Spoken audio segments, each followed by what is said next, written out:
Welcome to Apollo Proton Cancer Center. Our approach to cancer management is attention by site-specific combined cancer management teams comprising radiation, surgical, and medical oncologists. The team examines the patient and advises investigations. On completion of investigations, the details are reviewed by a multidisciplinary tumor board to decide whether the patient will benefit from proton therapy. Our team of physicists and clinicians conduct a pre-planning audit. Following this, the clinicians contour the target as well as the organs at risk and prescribe a treatment plan.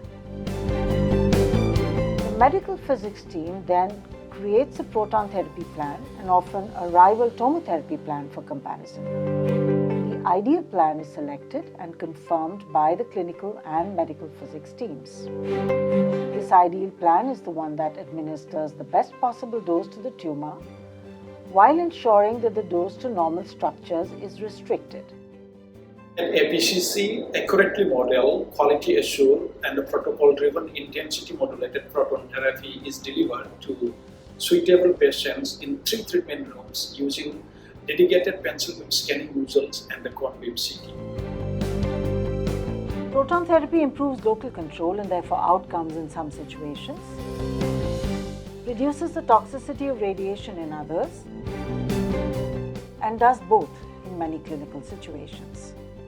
Tumors of the central nervous system are excellent indications for proton beam therapy, both in children and adults. Various aggressive benign brain tumors such as meningiomas, pituitary adenomas, cranios, especially located in challenging sites, can benefit from proton therapy with or without surgery.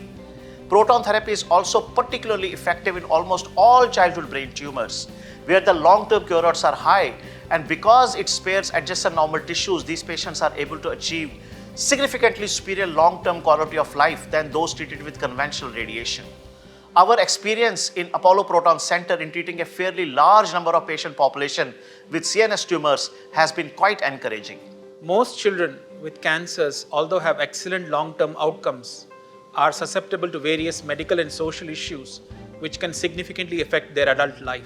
Among the various modalities and innovations used to address some of these is proton therapy, which is probably the most preferred treatment option for children, adolescents, and young adults with cancerous and non-cancerous tumors that can be treated with radiation therapy.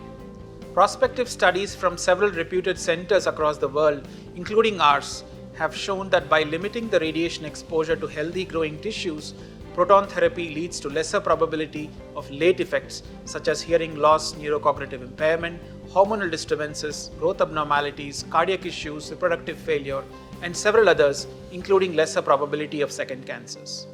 Head and neck cancers are the commonest cancer in India, and this is naturally our area of focus.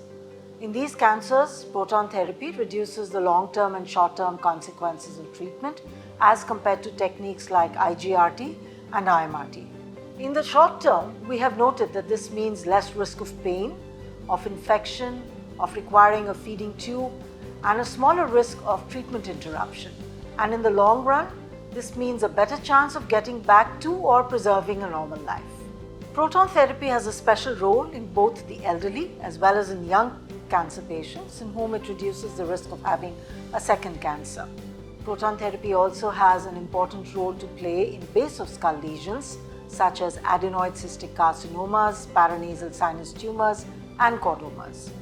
In addition, we have noted a special role in postoperative oral cavity tumors, which are, of course, of special interest in this part of the world. Proton therapy treatments are closely supervised and patients are reviewed regularly. On completion of proton therapy, the patient is reviewed by the clinical team and counseled on post-treatment care.